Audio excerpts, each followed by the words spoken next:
En 1933, con el ascenso de Adolf Hitler al poder en Alemania, Albert Einstein, quien era judío y un prominente científico, se convirtió en un objetivo del régimen nazi. Sus teorías fueron calificadas como física judía y sus libros fueron quemados en las hogueras organizadas por los nazis. Einstein, consciente del peligro, decidió abandonar Alemania y se estableció en Estados Unidos, donde continuó su trabajo en el Instituto de Estudios Avanzados de Princeton. Durante su huida, Einstein pasó por Bélgica, donde recibió protección del gobierno belga. Fue durante este periodo que ocurrió el incidente del bolígrafo. Según los relatos, mientras Einstein cruzaba la frontera entre Alemania y Bélgica, un guardia fronterizo belga lo reconoció y le pidió un autógrafo como recuerdo. Einstein le entregó un bolígrafo que llevaba consigo. Sin embargo, este no era un bolígrafo cualquiera. Años más tarde, cuando el guardia, o su familia, examinó el bolígrafo con más detalle, descubrió que contenía un mensaje oculto. En el interior del bolígrafo, Einstein había escondido un pequeño trozo de papel con una fórmula matemática. Aunque no se sabe con certeza cuál era la fórmula, se especula que podría estar relacionada con sus investigaciones sobre la energía nuclear o la teoría de la relatividad. Einstein era consciente de que sus investigaciones podrían tener implicaciones importantes en el desarrollo de armas nucleares. De hecho, en 1939, escribió una famosa carta al presidente Franklin D. Roosevelt advirtiendo sobre la posibilidad de que Alemania desarrollara una bomba atómica. Esta carta fue uno de los factores que impulsaron el proyecto Manhattan en Estados Unidos. El mensaje oculto en el bolígrafo podría haber sido una forma de Einstein asegurarse de que, incluso si él no sobrevivía, sus ideas y descubrimientos no se perderían. También podría haber sido un gesto simbólico de gratitud hacia el guardia belga. El misterio que perdura, aunque la historia del bolígrafo es fascinante, muchos detalles siguen siendo un misterio. No se sabe con certeza qué pasó con el bolígrafo después de que el guardia lo recibiera, ni cuál era exactamente la fórmula que Einstein había escondido. Algunos especulan que podría haber sido una clave para entender algún aspecto de la física nuclear, mientras que otros creen que podría haber sido simplemente una nota personal o un símbolo de resistencia contra el régimen nazi. Este incidente refleja la tensión y el peligro que enfrentaban los científicos e intelectuales durante el régimen nazi. Einstein, como muchos otros, tuvo que huir de Europa para salvar su vida y continuar su trabajo. El mensaje oculto en el bolígrafo es un recordatorio de cómo, incluso en los momentos más oscuros, las ideas y el conocimiento pueden trascender las fronteras y las adversidades.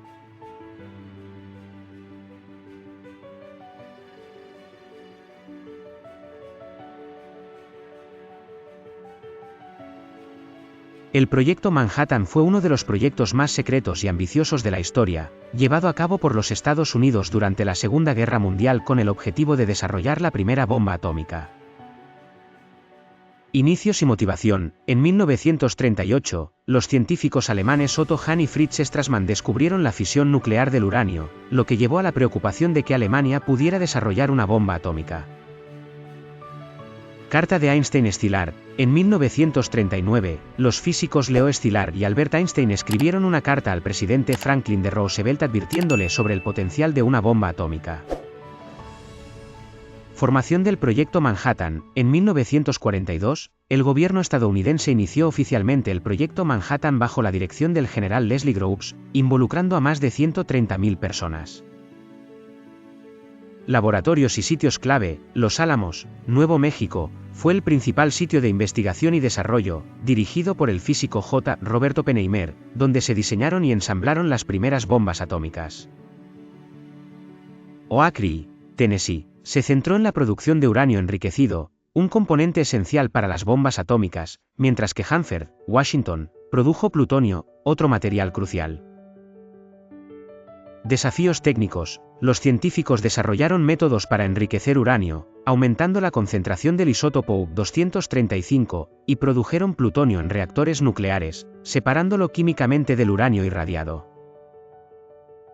Diseño de la bomba. Los científicos trabajaron en dos tipos de bombas, una de uranio, Little Boy, y otra de plutonio, Fat Man, requiriendo esta última un diseño más complejo por la necesidad de una implosión controlada. Prueba Trinity. El 16 de julio de 1945, se realizó la primera prueba de una bomba atómica en el desierto de Nuevo México. La explosión, conocida como Trinity, fue un éxito y demostró la viabilidad de las armas nucleares. Bombardeos de Hiroshima y Nagasaki. El 6 de agosto de 1945, la bomba de uranio Little Boy fue lanzada sobre Hiroshima, causando devastación masiva. 3 días después, Fat Man fue lanzada sobre Nagasaki. Fin de la guerra. Las bombas atómicas aceleraron el final de la guerra en el Pacífico, aunque su uso sigue siendo un tema de debate ético y moral. Era nuclear. El proyecto Manhattan marcó el inicio de la era nuclear, cambiando para siempre la geopolítica mundial y la naturaleza de la guerra. Proliferación nuclear. Después de la guerra, la carrera armamentista nuclear entre Estados Unidos y la Unión Soviética definió la Guerra Fría.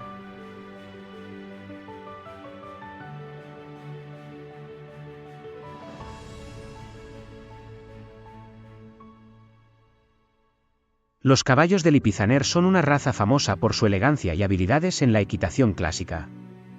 Originarios de Lipica, en la actual Eslovenia, estos caballos son conocidos por sus actuaciones en la Escuela Española de Equitación en Viena, Austria.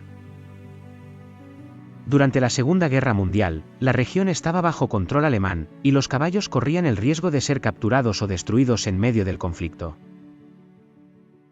La operación de rescate en 1945, mientras las fuerzas aliadas avanzaban hacia Viena, el coronel Alois Podacsky, director de la Escuela Española de Equitación, temía por la seguridad de los caballos. Podacsky era un oficial austriaco que había servido en el ejército alemán, pero su lealtad estaba con los caballos y la tradición ecuestre. Podacsky contactó al general estadounidense George S. Patton, conocido por su amor por los caballos, para solicitar ayuda. Patton, comprendiendo la importancia cultural y histórica de los Lipizzanner, ordenó una misión para rescatar a los caballos antes de que cayeran en manos soviéticas o fueran destruidos en los combates.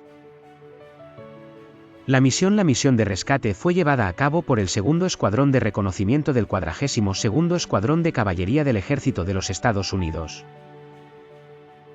Los soldados estadounidenses, bajo el mando del coronel Charles Reed, se dirigieron a la finca de Ostał en Checoslovaquia, actual República Checa, donde los caballos habían sido trasladados para su protección. La operación no estuvo exenta de riesgos. La región estaba en medio de intensos combates, y los soldados tuvieron que enfrentarse a la resistencia de las fuerzas alemanas y a la amenaza de las tropas soviéticas que avanzaban rápidamente. Sin embargo, gracias a la determinación y la habilidad de los soldados estadounidenses, la misión fue un éxito. El resultado: los caballos de Lipizzanner fueron rescatados y trasladados a un lugar seguro. La operación no solo salvó a los caballos, sino que también preservó una tradición ecuestre que data de varios siglos. La Escuela Española de Equitación pudo continuar sus actuaciones y entrenamientos, manteniendo viva una parte importante del patrimonio cultural europeo. Legado: el rescate de los caballos de Lipizzanner es recordado como un acto de humanidad y respeto por la cultura en medio de uno de los conflictos más devastadores de la historia. La historia ha sido objeto de libros y películas, destacando la valentía de los soldados y la importancia de preservar el patrimonio cultural incluso en tiempos de guerra. Una de las películas más conocidas sobre este evento es Miracle of the White Stallions, 1963, dirigida por Arthur Hille y protagonizada por Robert Taylor. La película dramatiza la operación de rescate y rinde homenaje a los esfuerzos de aquellos que arriesgaron sus vidas para salvar a los caballos.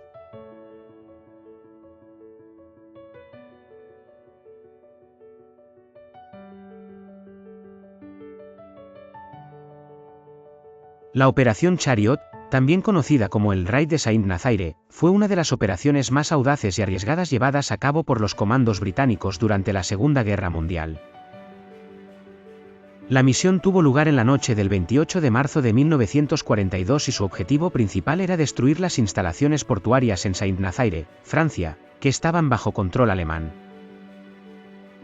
Saint-Nazaire era un puerto estratégico en la costa atlántica de Francia, capaz de albergar y reparar grandes barcos de guerra, incluyendo el acorazado alemán Tirpitz. La destrucción de las instalaciones portuarias en Saint-Nazaire impediría que los alemanes utilizaran el puerto para reparar sus grandes barcos de guerra, protegiendo las rutas de suministro aliadas. La operación fue planeada meticulosamente por el Comando de Operaciones Combinadas, liderado por Lord Louis Mountbatten, e implicaba el uso de un destructor británico, el HMS Campbelltown. El HMS Campbelltown, cargado con explosivos, sería estrellado contra las puertas del dique seco en Saint-Nazaire, mientras comandos británicos desembarcarían para destruir otras instalaciones. El HMS Campbelltown, junto con una flotilla de lanchas de desembarco y torpederas, partió de Falmouth, Inglaterra, el 26 de marzo de 1942. La noche del 28 de marzo, el Campbelltown, disfrazado como un destructor alemán, se acercó al puerto de Saint-Nazaire y logró estrellarse contra las puertas del dique seco a las 1:34 horas. Simultáneamente, los comandos británicos desembarcaron y comenzaron a destruir instalaciones portuarias, depósitos de combustible y otras infraestructuras clave. La batalla fue feroz y los comandos enfrentaron una fuerte resistencia alemana. Muchos fueron capturados o muertos, pero lograron causar un daño significativo antes de ser neutralizados. A las 10 de la mañana y 35 del 29 de marzo, los explosivos a bordo del HMS Campbelltown detonaron, destruyendo las puertas del dique seco y causando daños extensos en las instalaciones portuarias. La explosión fue tan poderosa que mató a más de 360 alemanes y dejó el dique seco inutilizable hasta el final de la guerra. La Operación Chariot fue un éxito táctico y estratégico para los aliados, impidiendo que los alemanes utilizaran el puerto para reparar grandes barcos de guerra. La operación demostró la capacidad de los comandos británicos para llevar a cabo misiones audaces y arriesgadas detrás de las líneas enemigas. La Operación Chariot es recordada como una de las operaciones más valientes y exitosas de la Segunda Guerra Mundial. Los comandos británicos que participaron en la misión fueron condecorados por su valentía, y la operación sigue siendo un ejemplo de ingenio, coraje y determinación en la historia militar.